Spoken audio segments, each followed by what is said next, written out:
Obrigado, Marcelo. Parabéns aí pelo trabalho. Estamos curiosos para ver o Instituto. Eu queria chamar agora também ao palco de novo Vinícius, por favor. And Mr. Kengo Kuma.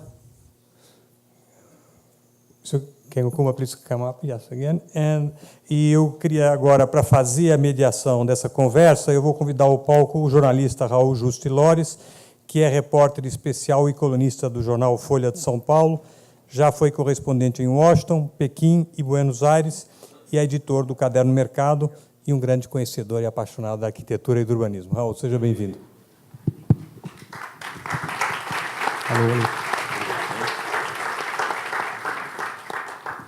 Boa tarde, estou muito contente de estar aqui. Acho que para quem é de São Paulo e frequenta a Avenida Paulista, está vendo aí que esses centros culturais estão, em parte, devolvendo uma avenida que tem aí que teve várias vidas e que, especialmente aí a partir dos anos 50, começou aí a se democratizar e a ser ocupada por todos os paulistanos e não só aí por um pequeno número de palacetes. Eu queria começar perguntando para o arquiteto Kengo Kuma. Ele falou recentemente em uma entrevista sobre o que ele gostava muito de Tóquio. Ele falava das vielas, das ruas estreitas, e dizia que cidades globais que querem competir pelo mundo erram se quiserem construir apenas prédios muito grandes e shopping centers. Eu queria saber como essa ideia se aplicou numa cidade como São Paulo, onde prédios grandes e shopping centers ainda são aí quase uma regra de quem quer impressionar.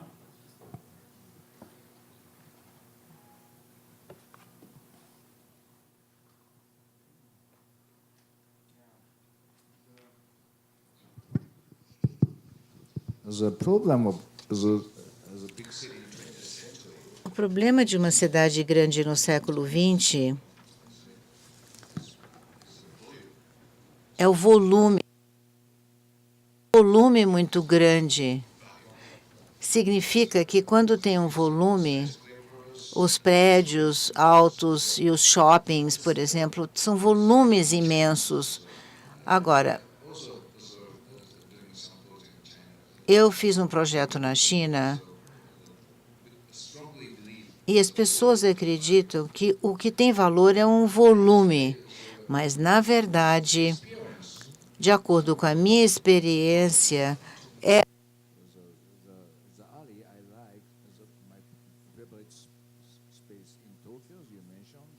Tóquio, como você mencionou, e é bem estreita essas vielas, são estreitas. E algumas vielas, elas são interditadas aos automóveis, são só para pedestres, e tem degraus, e eu realmente gosto muito dessa experiência única. Agora, a Avenida Paulista é uma avenida muito grande, mas você encontra aquela experiência exclusiva na Paulista, porque você pode ter uma rua, uma avenida grande e uma experiência única. Porque, por exemplo, quando vocês forem ao Japan House, vocês vão ver, eu tentei criar essa experiência única usando o material que eu uso. Então, a Paulista pode ser a grande avenida, mas eu sinto a força da Paulista, eu sinto a diversidade, tem áreas verdes e ideias modernas e muitas coisas muito avant-garde.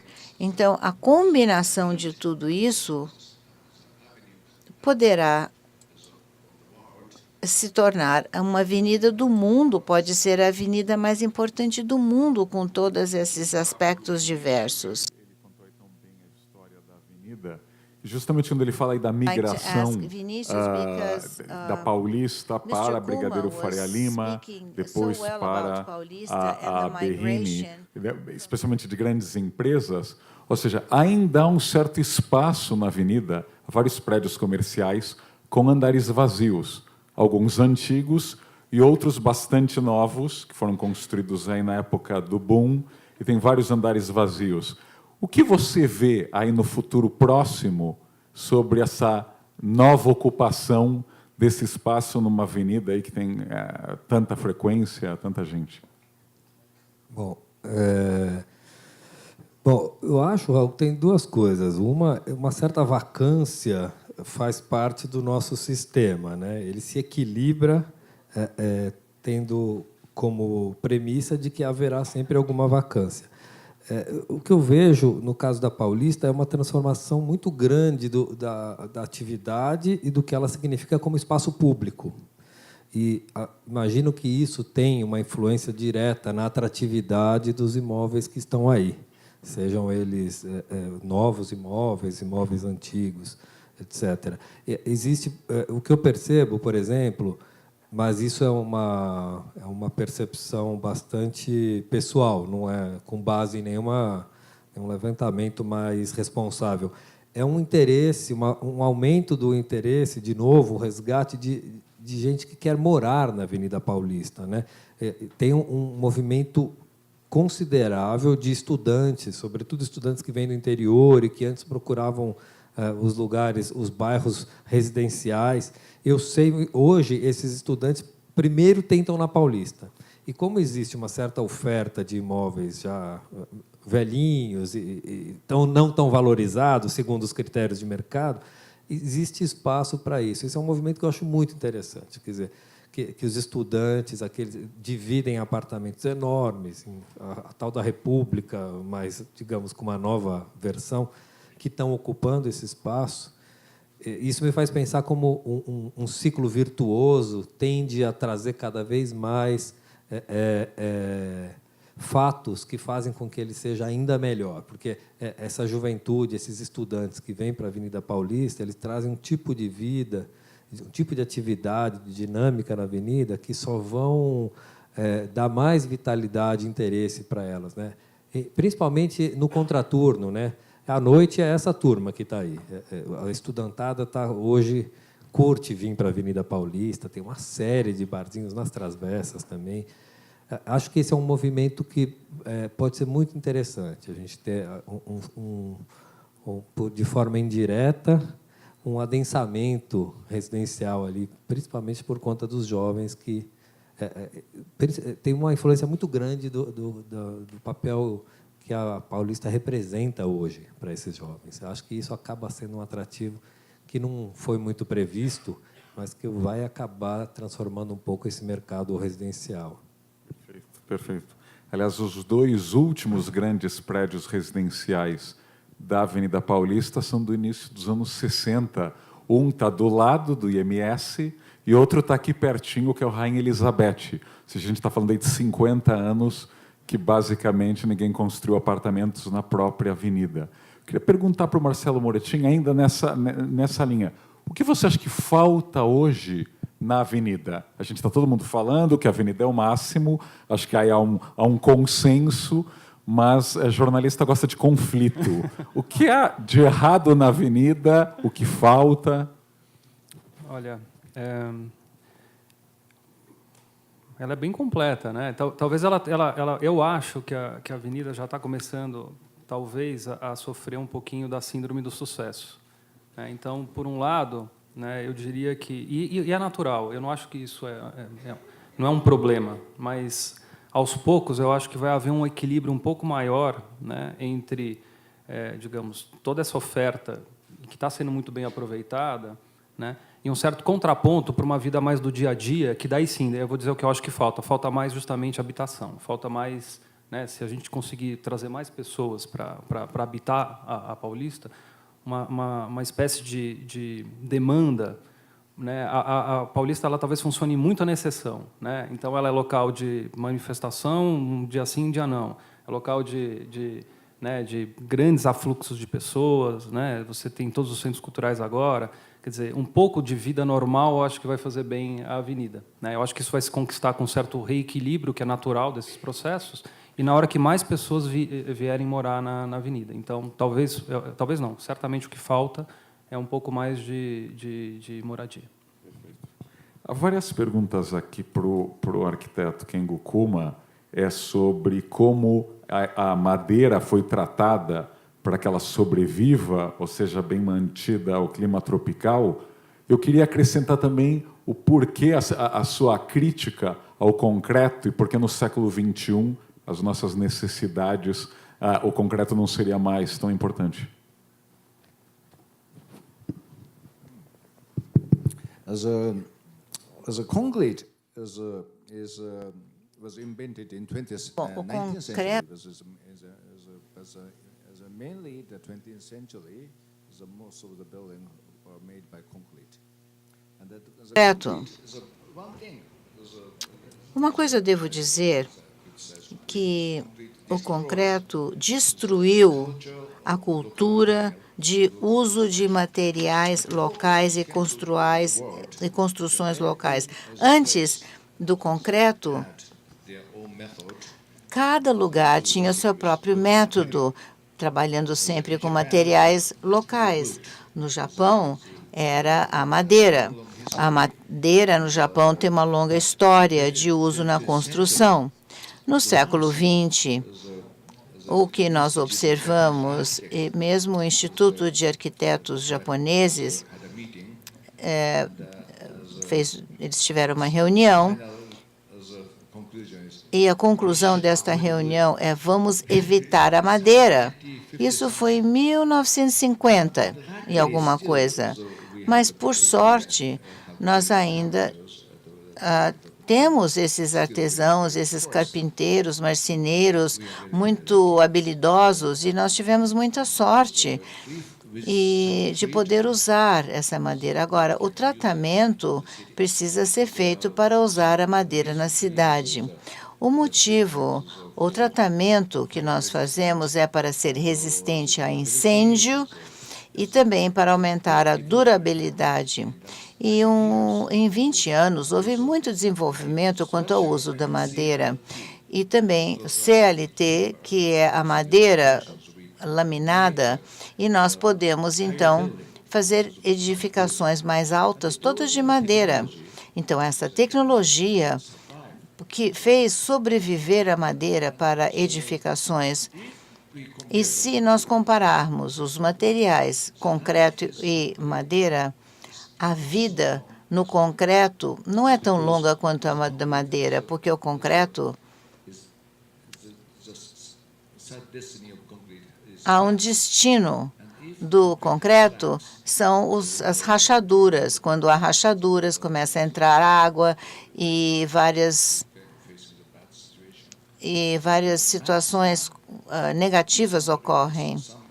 E também eu posso lhes dizer que, como disse um engenheiro, no máximo, o máximo 200 anos que o concreto aguenta. O máximo. Agora, não a madeira. A madeira, como eu já mostrei um bom exemplo, nós temos construções de madeira de 1.400 anos de madeira lá no Japão. Claro que tudo depende da maneira como nós tratamos a madeira e damos uma boa manutenção. Pode durar mais de 1000 anos. Eu acho que... E no século XX, as pessoas acreditavam que o concreto é permanente, mas, na verdade, o concreto não é permanente. Então, eu acredito que não necessariamente para fazer o edifício inteirinho de madeira, não, mas trazer a madeira para a cidade é muito importante para a vida do ser humano. E isto é minha impressão e o meu prazer, ter a madeira nas construções. Bem, diz o Moretti. Aconteceu no Japão e no Brasil, isso foi uma questão muito forte, porque, não que eu queira fazer uma bandeira aqui contra a construção em concreto, mas eu queria dizer que a hegemonia desse sistema construtivo, como sendo o sistema construtivo oficial, como aconteceu no Japão e no Brasil, ele acabou banindo e desperdiçando um know-how secular, como aconteceu no Japão. E nós, na nossa tradição pré-hispânica de construção em madeira leve, um know-how de altíssima capacidade de adaptação ao nosso clima, inclusive, posso dizer com a maior tranquilidade, muito superior à capacidade de uma construção em concreto, por questões do clima quente e úmido, que acontece também no Japão. O que acontece é que, historicamente, essa tecnologia foi totalmente negligenciada em favor de uma única tecnologia. Então, eu queria aproveitar para dizer assim, que a gente não pode continuar contando uma única história. São várias, e a construção leve em madeira ou até combinada com aço, com outros materiais leves, ela é uma construção muito adequada para a nossa vida contemporânea e muito bem adaptada ao nosso clima, mais do que os monolitos de concreto. Obrigado. É curioso, né, que da mesma forma que a Paulista representa, né, talvez todo mundo tenha dito aqui, né, a convergência e a diversidade como principal qualidade, hoje, né, a grande diferença, talvez, nas construções mais contemporâneas é que, justamente, a combinação de materiais, né, de técnicas que a gente tem à disposição, né, não só recuperar técnicas que estavam perdidas, mas atualizar as que a gente usa, né, a combinação de, por exemplo, madeira, aço e concreto, né, dão possibilidades fantásticas, né? Então, da mesma maneira que na convivência, eu acho que um uso mais variado e democrático dos materiais vão trazer também arquiteturas muito mais interessantes, né, para o nosso dia a dia. Há pouco tempo, essa discussão seria tratada como uma heresia, a gente falar que há outras linguagens além do concreto. Eu queria perguntar, não só na nova sede do Instituto Moreira Salles, mas em outros projetos, Andrade Moretim, vocês já têm tentado não só a madeira, mas outros materiais, e queria saber se há algum tipo de patrulha ou crítica por vocês não usarem concreto. Não, imagina, não tem nada, não. Na verdade, quer dizer, essa pesquisa um pouco, a gente até lançou um livro há pouco tempo, né, que a gente conta um pouco essa trajetória aí de quase 20 anos, que ela vem pouco a pouco a gente foi percebendo, né, numa pesquisa que a gente fez, acabou prestando mais atenção na época de um concurso que a gente fez em 2007, e a gente começou a perceber que em determinada faixa, né, do mundo inteiro, né, na tropical úmida, uma série de soluções se repetiam. E elas todas tinham a ver, ou têm a ver, com uma arquitetura leve, solta do chão, né, em geral de madeira, né, ventilada, permeável. São as palafitas, no final, né? Aqui na nossa cultura, elas são representadas pelas palafitas. E que, de fato, foram muito negligenciadas em favor, né, isso vem desde do colonialismo, né, da arquitetura neocolonial aqui no Brasil, para uma arquitetura mais pesada, mais fechada, né, muito mais adequada para um clima seco, né, um clima como, por exemplo, da ibérico, né. E hoje, a gente, desde 98, com a nossa primeira experiência em arquitetura de madeira, né, e fechamentos leves, a gente vem tentando desenvolver, né, projetos com essa abordagem, né, uma arquitetura solta do chão, leve, essencial, no sentido de que ela usa a mínima quantidade de material para o máximo resultado, né. E, na hora que os prédios começam a ficar maiores, né, de que maneira esse desafio se traduz para uma escala, né, diferente da escala do pavilhão, por exemplo. Então, o uso do aço, o uso de painéis, sempre a tentativa de usar o elemento industrializado como componente, a arquitetura muito mais como montagem do que como construção tradicional. Então, nesse sentido, sim, eu acho que a gente vem tentando, né, desenvolver esse repertório. E acho que, na verdade, não existe tanto uma crítica, mas existe muito mais um interesse e uma curiosidade. Eu acho que é isso que a gente repara mais, né? Mas foi curioso, isso sim, e eu lembro do Glenn Murcutt, que é um arquiteto australiano que também valoriza muito a cultura local, né? Eu estava lendo um texto dele outro dia que eu lembrei de um caso nosso. Ele falava que quando ele construiu a primeira casa dele num terreno aborígene, né, que, enfim, são a população local australiana, e ele usou, né, a arquitetura leve com telha corrugada metálica, painéis, né, uma arquitetura muito bonita, muito leve, mas totalmente diferente do que estava sendo feito. Ele foi muito criticado por conta da novidade, por conta da solução que não se enquadrava naquilo que se esperava. Quando a gente fez uma dessas arquiteturas na praia de Tamambuca, houve uma resistência fortíssima por conta, né, por parte dos moradores que não reconheciam aquela arquitetura como uma arquitetura local, quando, na verdade, na nossa maneira de ver, ela era muito mais adequada àquele clima, porque era totalmente permeável, solta do chão, do que os casarões de paredes de 30 centímetros e coberturas de telha e forro cerâmicos, né? Então, eu acho que tudo faz parte de um novo diálogo, mas ela está lá. As pessoas já se acostumam, já começam a se interessar, surge uma curiosidade. É que nem o diálogo, né? Isso acaba mudando aos poucos e acaba se adaptando ao local também. Pergunta aqui do público para o Kengo Kuma sobre a técnica de peças de madeiras encaixadas. Pode ser usada para democratizar o acesso a moradias em cidades como São Paulo?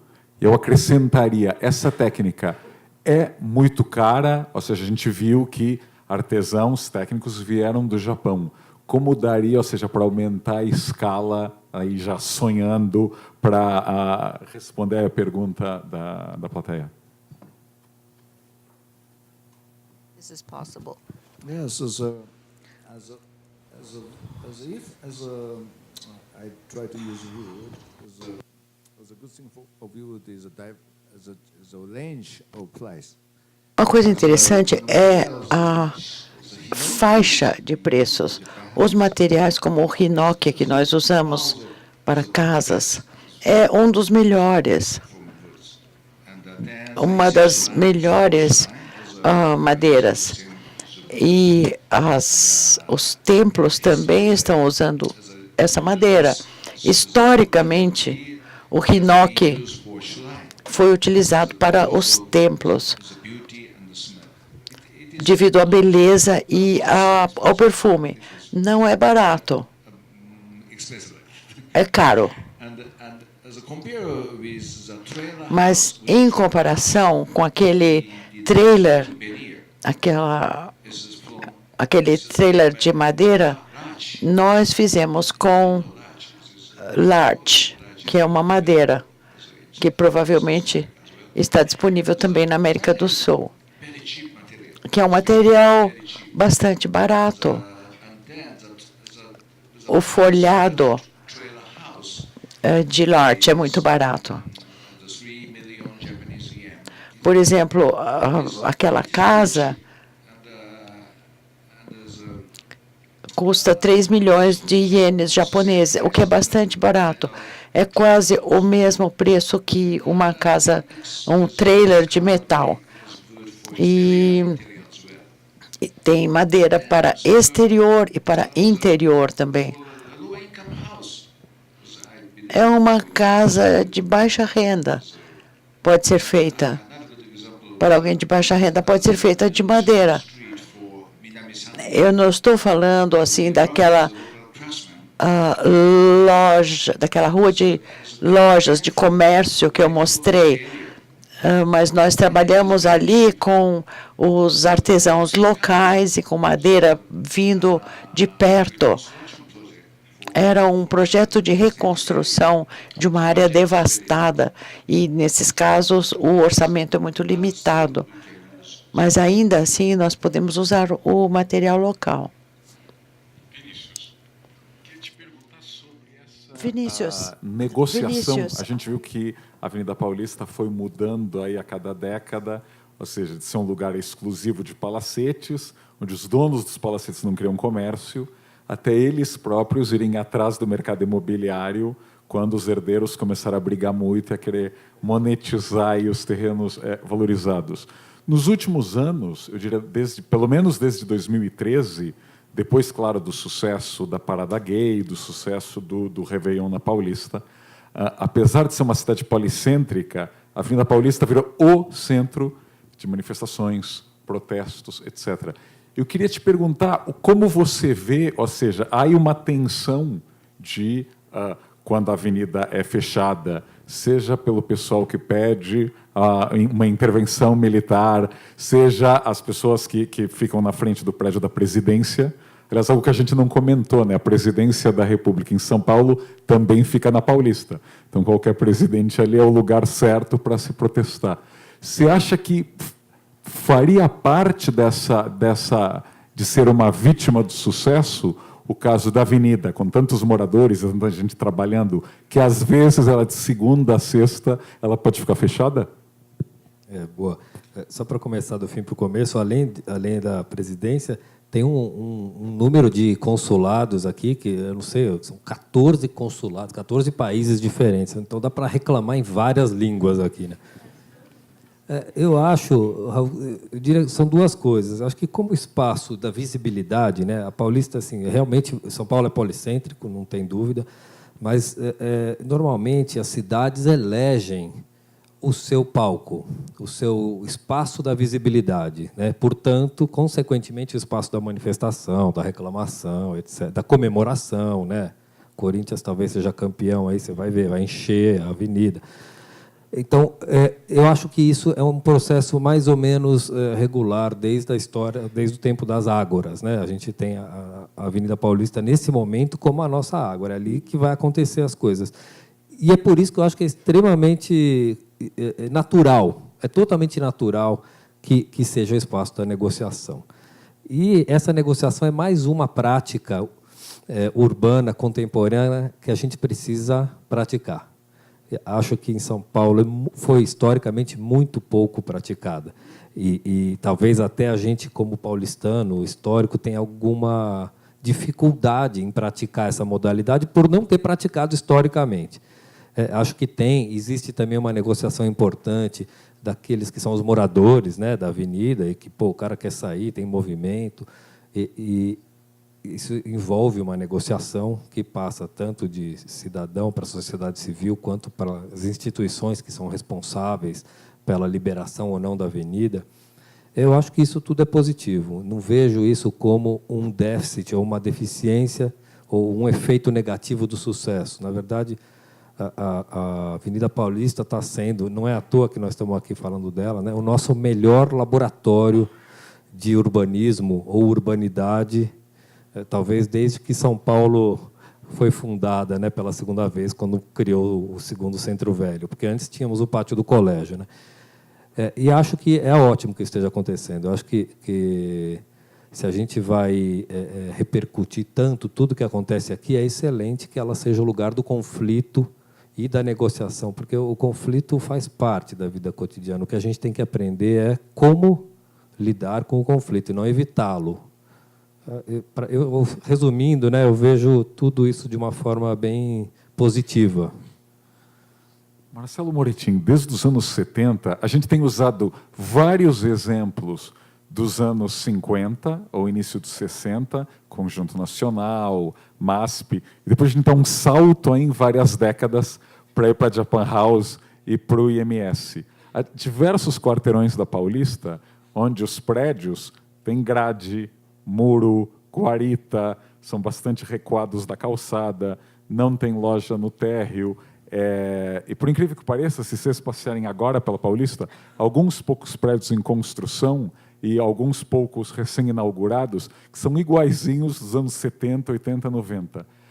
Essa ficha não caiu, a culpa é da legislação, do mercado imobiliário.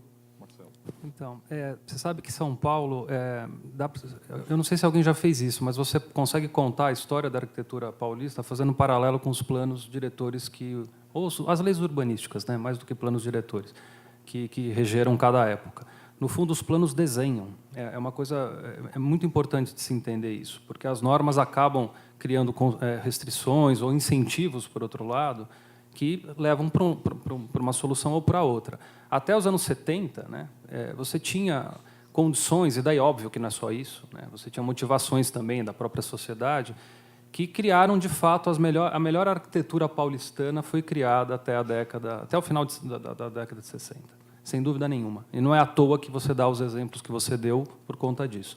A partir de 72, entra em vigor um novo plano.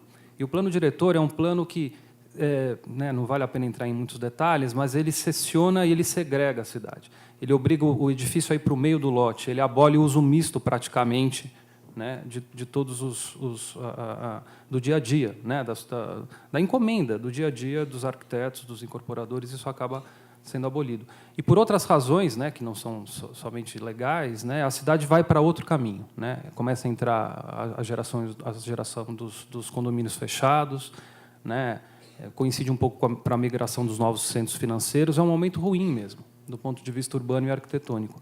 E, de fato, isso agora muda. Muda porque há uma convergência, de fato, como foi dito aqui, não só dos interesses da sociedade, como um novo plano diretor que incentiva justamente, né, de novo, o uso misto, a tal da fachada ativa, que todo mundo aqui já deve ter ouvido falar, né, que basicamente faz com que o chão volte a ser valorizado como lugar de encontro, de prática comercial, de serviço, fazendo com que os usos de moradia e de trabalho fiquem acima. Quer dizer, a res do chão, basicamente, é o lugar do encontro e do convívio, e o trabalhar e o habitar, né, da Carta de Atenas vão para cima, mas convivendo no mesmo espaço urbano. Então, não é à toa, né, que as coisas estão mais ou menos convergindo, eu imagino, para uma nova época de boas soluções, né? Eu realmente imagino que agora a gente entre num círculo virtuoso, revertendo um pouquinho, não é à toa que você falou, não é por acaso. Ela pode ser explicada um pouco por conta dessa trajetória, tanto da sociedade como um todo, como das leis urbanísticas que incidiram desde 70, mais ou menos, até a virada do século. Raul, deixa eu dar mais um pitaco. Eu estou rápido. É a segunda vez que eu pego antes de você. Não, só para reiterar o que o Moretin está falando, eu queria lembrar que o Conjunto Nacional, na mesma época que o Copan, mais ou menos, passou por uma fase dificílima, de grande dificuldade, inclusive culminando com incêndio. Não sei se vocês lembram. Então, só para reiterar que existe realmente uma sinergia com o momento histórico. A gente observa uma volta do interesse pela coisa pública, quer dizer, estavam no ostracismo, esses dois grandes exemplos que você deu, e muito recentemente foram resgatados e agora são incensados, né? Mas o próprio Conjunto Nacional estava bem mal das pernas há um tempo atrás, né? Há várias perguntas sobre o Estádio Olímpico para o arquiteto Kengo Kuma. Se você podia contar um pouquinho mais sobre o estádio. Eu queria incluir, aí, do ponto de vista brasileiro, como todo o debate em relação ao orçamento do estádio influenciou o seu trabalho, e especialmente o pós-Olimpíada. Ou seja, que usos, como o pós-2020 influenciou o seu desenho.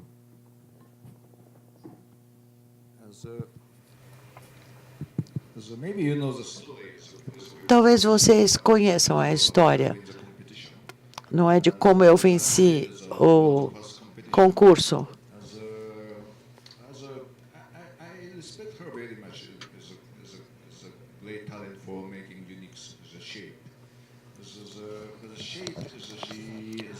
O formato que foi projetado, eu respeito muito, porque foi um projeto muito adequado para Tóquio, mas, na verdade, o orçamento exigiria o dobro do dinheiro, devido à altura e o formato, que também destruiriam a beleza do parque embaixo. É um parque que está perto do templo de Meiji e é um parque muito importante. Então, finalmente, resolveram cancelar o concurso que havia sido vencido por essa arquiteta. Então, lançamos um novo concurso, pedindo um estádio para 80 mil pessoas. E nós queríamos esse edifício bem baixo, sabe? Todo mundo quer fazer bem alto, mas eu queria fazer bem baixo o estádio. O estádio antigo olímpico tinha 60 metros. E eu estava propondo 47 metros de altura. Para as sessões, nós tentamos muitas maneiras de tornar mais largo e mais baixo o estádio. É uma espécie de pré-fabricado, sabe? Repetindo a mesma seção em todos os ângulos. E tem um sistema de pré-fabricação e madeira. A madeira também é um sistema que tem a mesma dimensão de 10 centímetros por 3 centímetros. Então, nós comparamos vários cortes de madeira e esse é o mais barato.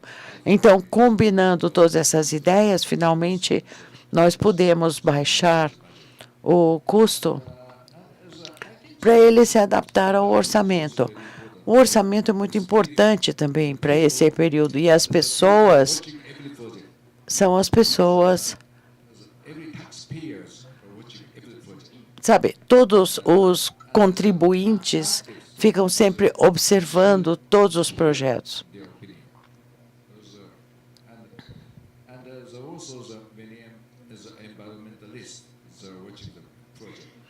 Todo mundo está de olho no projeto, inclusive os ambientalistas. E usar madeira é muito bom para o meio ambiente, porque nós podemos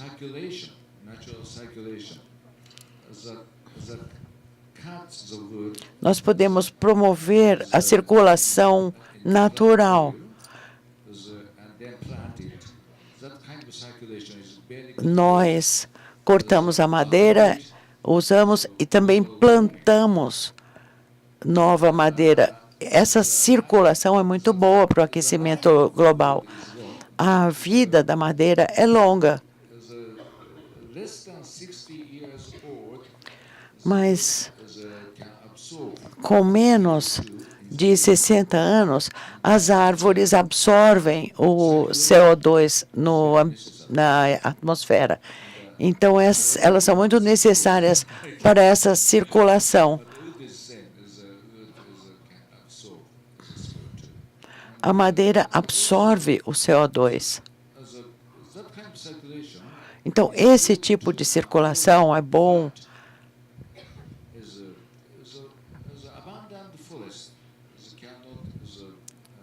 É bom para evitar a seca, porque florestas podem evitar a seca. E usando-se a floresta de uma forma apropriada, mantendo-se condições adequadas da floresta, esse é o melhor método para manter o nosso meio ambiente. E também é bom para nós na dimensão mental, porque nós vivemos por anos e anos com madeira e devemos voltar para essa situação. Sabe, é uma circulação natural, é como uma reciclagem da vida. E o uso do estádio olímpico depois dos Jogos. Bom, depois dos Jogos, nós projetamos uma parte aberta no estádio. Um estádio normal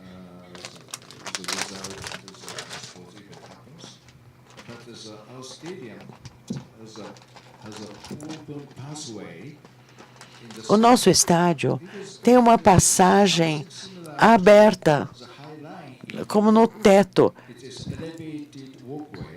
É uma passarela elevada.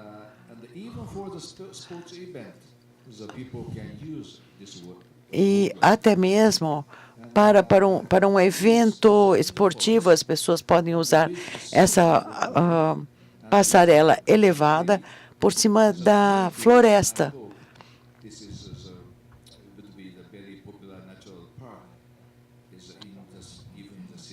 Se houver um terremoto ou algo assim, esse parque vai ser muito bom. Começar a pensar sobre usos. Há várias perguntas aqui para os três que acho que dá para sintetizar como: o futuro da arquitetura está no retrofit? É mais interessante hoje reaproveitar, requalificar prédios já existentes que construir do zero? Marcelo?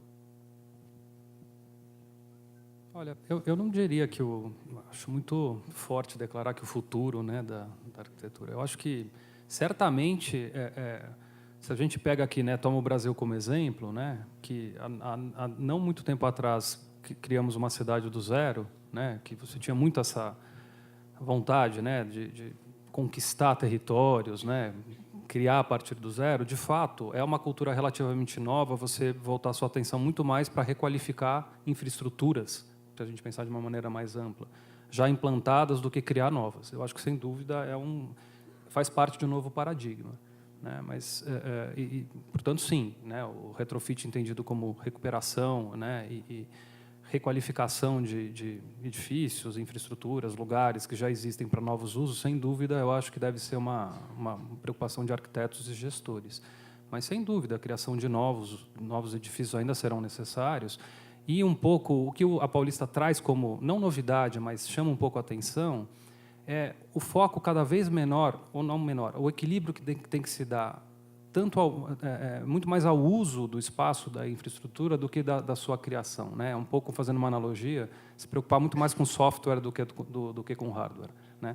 Uma série de coisas que foram feitas na Paulista usam a infraestrutura que já está dada, né? Só foram inventados ou criados ou imaginados novos usos, né? Que, inclusive, tem a inteligência de usar tempos diferentes para usos diferentes, né? Você usa o mesmo espaço, dependendo do dia, dependendo da motivação, de uma forma diferente, né? Então, é o tal do urbanismo tático, né? De alguma maneira, é uma coisa mais leve, que aproveita de maneiras criativas espaços já existentes. Então, como tudo, as coisas vão se somando, né? E a gente vai pegando o melhor do que a gente tem e tenta aí criar um exército de boas soluções. Elas, no fundo, se somam, né? A gente não é que vai deixar de fazer alguma coisa para fazer outra. No final, todas elas são bem-vindas, de alguma forma. Eu vou gastar bem meu tempo e vou só curtir o comentário do Moretti. Estou de apoio.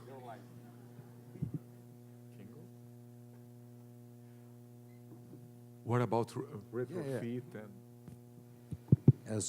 We don't need to push one as a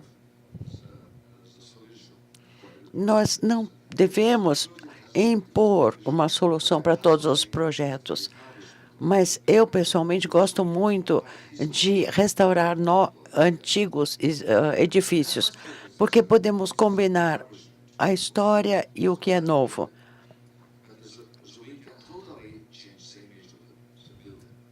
Sabe? Porque nós podemos mudar tudo com os edifícios. Nós podemos preservar os edifícios antigos na sua estrutura, mas cortamos orifícios no concreto e introduzimos um fluxo, por exemplo, num edifício muito rígido, que era de um banco. Eu gosto disso muito. Começar do zero, às vezes, não é agradável. Trabalhar com a tradição é muito empolgante para um projetista. Another question. Ontem, a gente estava conversando aí com professores de arquitetura ou apaixonados por arquitetura, e muitos deles reclamavam que os estudantes de arquitetura hoje em dia querem resolver os problemas do mundo em sala de aula, se focam quase sempre no urban planning e que acham que o design não é mais tão importante. De alguma maneira, o design teria perdido espaço na sala de aula das faculdades de arquitetura. Como você ainda dá tanta importância ao design, acho que todo mundo que assistiu a sua apresentação viu aí a importância do design, eu queria perguntar para você, ou seja, conversando com estudantes de arquitetura, como você defende a importância ainda do design na formação do arquiteto? Of design in the training of an architect.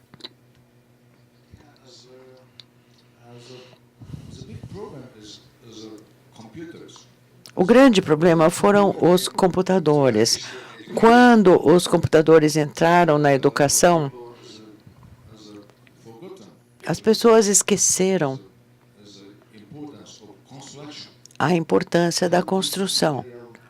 Como usar o material, como fazer as junções.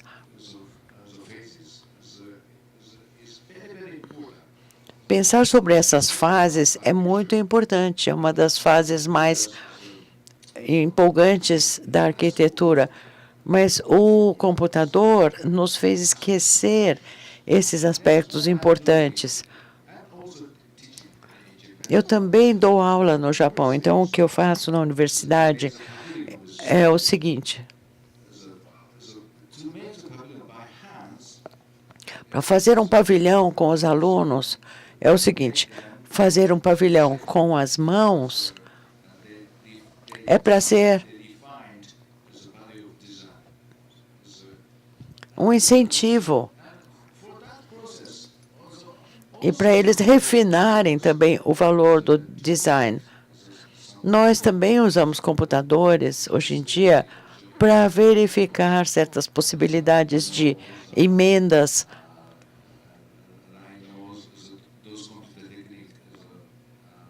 Por exemplo, tem o Linux e outros tipos de programas de computador, mas nós deveríamos usar, fazer certas fases do projeto manualmente. Isso seria importante. E isso nos faria voltar o Mas design. o tempo já acabou. Então, muito obrigado aqui a Vinícius Andrade, Marcelo Moretim, arquiteto Kengo Kuma. Obrigado.